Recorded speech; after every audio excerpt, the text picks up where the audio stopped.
Okay, I want you to picture something. Yeah. It's this really sharp, almost cinematic contrast.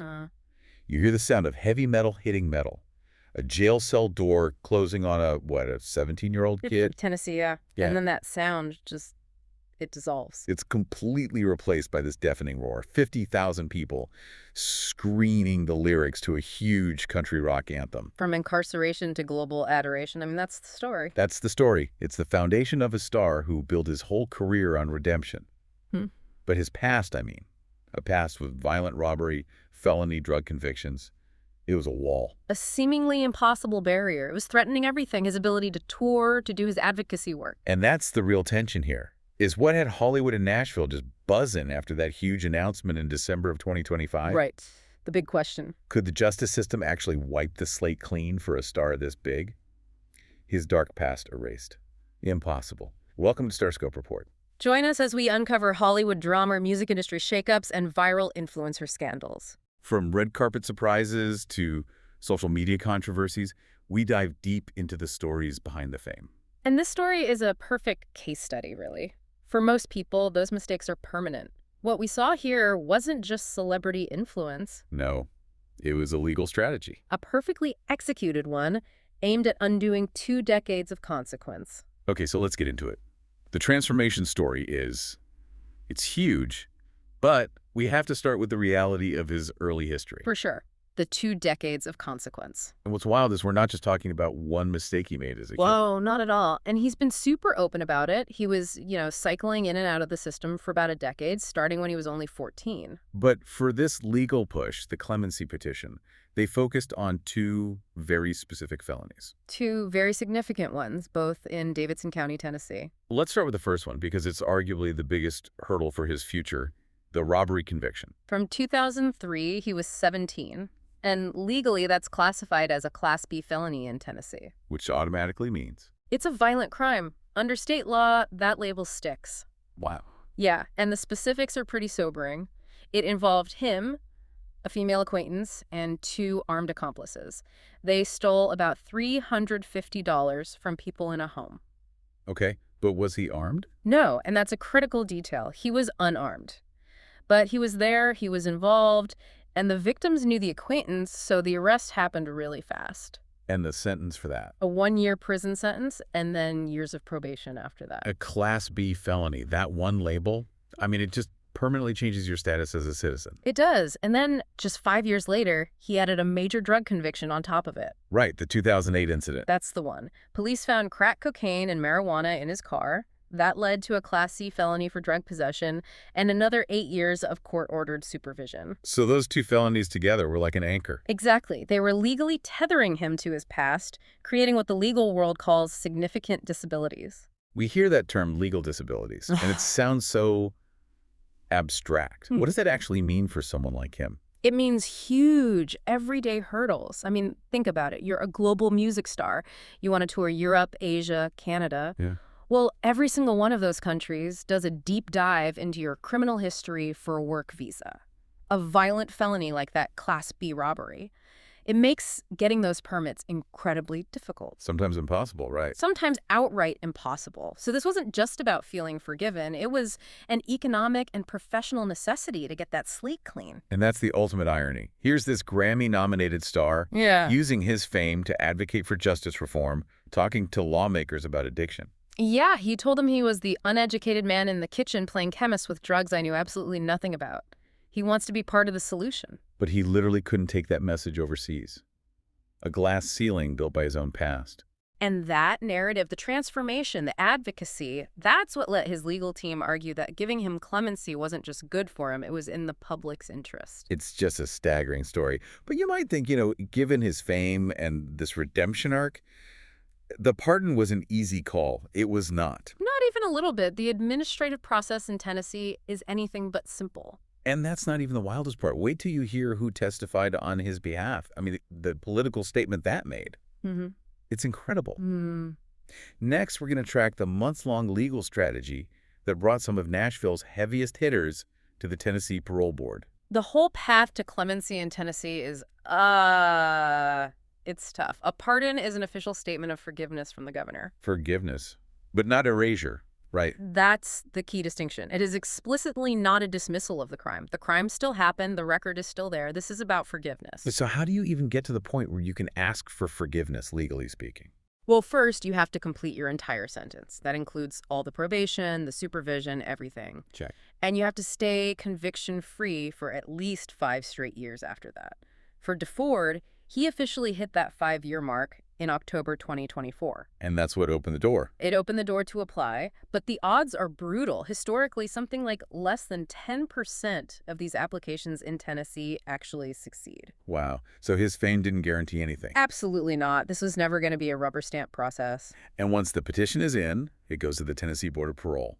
And that hearing, I mean, that's when this thing just blew up in the media. Right. Tuesday, April 22nd, 2025, a public hearing in Nashville. The headline from that day was huge. The CEO, the sheriff, and the Opry.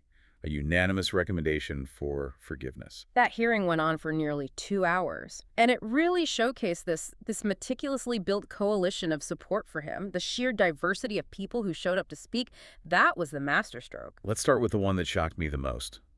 Law enforcement.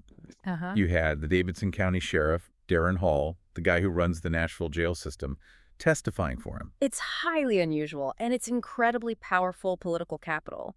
Sheriff Hall talked about DeFord having an awakening inside one of the very jails he managed. What did he say exactly? He said that the artist now rehabilitates a generation. I mean, that's not just a character reference. That's a top cop saying this investment in redemption is paying off for society. It's a statement that just cuts right through all the tough on crime talk. Yeah. It validates the entire idea of rehabilitation. It does. But was there any pushback? From conservative groups, people arguing a violent felony should just disqualify you, period. There was definitely debate online, but the unanimous vote from the board, plus the governor's eventual decision, it kind of neutralized most of that. Oh. They were smart. They framed the whole narrative around public service and fighting the opioid crisis, which is an issue that cuts across party lines. It made the pardon very difficult to oppose politically. And it wasn't just local politics.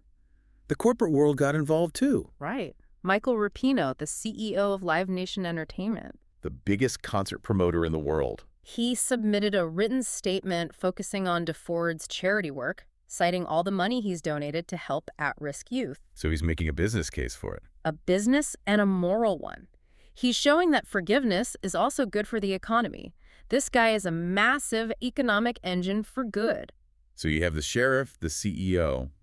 All of this leads to a unanimous recommendation for forgiveness from the board. Then it's up to the governor. And the official pardon was signed by Governor Bill Lee, announced on December 18th, 2025 at the governor's mansion. And the governor was careful about the optics. Very. He said the decision was based on a remarkable, redemptive, and powerful story, but he makes sure to say the application went through the exact same review as the 32 other pardons he issued. He had to make it clear this wasn't just some celebrity special treatment. Recite. But that was the formal legal acceptance. There was another moment just a few days before that felt almost more powerful. You have to be talking about the Opry invitation. Oh, yeah. He got that surprise invitation to join the Grand Ole Opry while he was on the Joe Rogan Experience. He just broke down. He called it the ultimate cultural acceptance, the moment Nashville society really, truly took him back. It's like the culture forgave him before the law even did. And that's such a powerful point. But now the law has forgiven him, and there's a catch. A pretty big one. If you're loving these kinds of twists behind the headlines, make sure you subscribe to StarScope Report. Because the legal documents say forgiveness, but they do not say erasure. And that difference is everything. Up next, we look at the rights the pardon did not restore, which proves that totally erasing a dark past, well, it might actually be impossible. Yeah. Okay, so this is where the legal reality really collides with the story of total redemption. It all comes down to one headline: the persistent hurdle. Why Jelly Roll still can't go hunting. That sums it up perfectly. So let's be clear about what the pardon actually did. Okay. It restored the big 3 civil rights: the right to vote, the ability to serve on a jury, and the right to hold public office. And it also unlocks the next step, right? The thing people really want. Exactly. It's a critical prerequisite for expungement. Expungement. That's the magic word. That's what people think of as wiping the record completely clean. Precisely. Expungement is a whole separate judicial process. It's not from the governor. That would actually seal the conviction from most public records. It makes background checks way simpler. The pardon is the key you need to even apply for expungement for these types of crimes. So the journey's not over, but the pardon was the biggest step. For sure. But the public conversation immediately focused on the one right that was still restricted even after the governor's signature. His firearm rights. The right to possess firearms, which he's mentioned wanting for things like hunting. And this is the long shadow of that original Class B felony. Okay, so break down the specific law here. Tennessee Code, Section 3917-1307 is very strict. It permanently prohibits anyone with a violent felony conviction, like that 2003 robbery, or a felony drug offense, from possessing handguns. So even a pardon from the governor can't just override a specific state law like that. Correct. The state has forgiven the crime, but the statute about violent offenders and handguns is still on the books and still applies. And that has a ripple effect. A huge one. Because then federal law looks at that lingering state restriction and sees it as a continuing disability. So the federal government says, hey, Tennessee still won't let him have a handgun. So we won't let him have any firearm, including long guns, for hunting. It's proof that the slate-wiping process is never 100% complete. It's the ultimate takeaway. The state can grant a second chance, but it can't just undo the legal definition of the original crime, especially when the feds get involved. And he knows it. He's already said his next step is to work with state lawmakers, to lobby them to formally reinstate that right for him. So now the journey moves from the governor's mansion to the state legislature. The whole case is this incredible validation of the second chance story, but it's a complicated one. It shows that even though a criminal record is a permanent historical fact, it doesn't have to be a permanent barrier to everything else. It's an amazing story. It turns this tale of a troubled kid into a story about public service. Forgiveness isn't just a moral act, it's a strategic one. They turned a liability into one of the country's biggest advocates for reform. I think the real legacy here isn't just about one star's career. It's about how this whole thing validates the recovery ecosystem.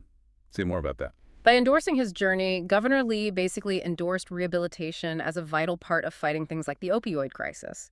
It sends a message that the fight for redemption is worth the political effort. It's a perfect example of how the law can sometimes struggle to keep up with the reality of human change. Don't miss our next deep dive into the world's wildest stories. Hit that subscribe button now. You've been listening to StarScope Report, where we uncover the stories shaping Hollywood, music, and pop culture. Thanks for tuning in, and don't forget to subscribe for more stories that keep the stars shining.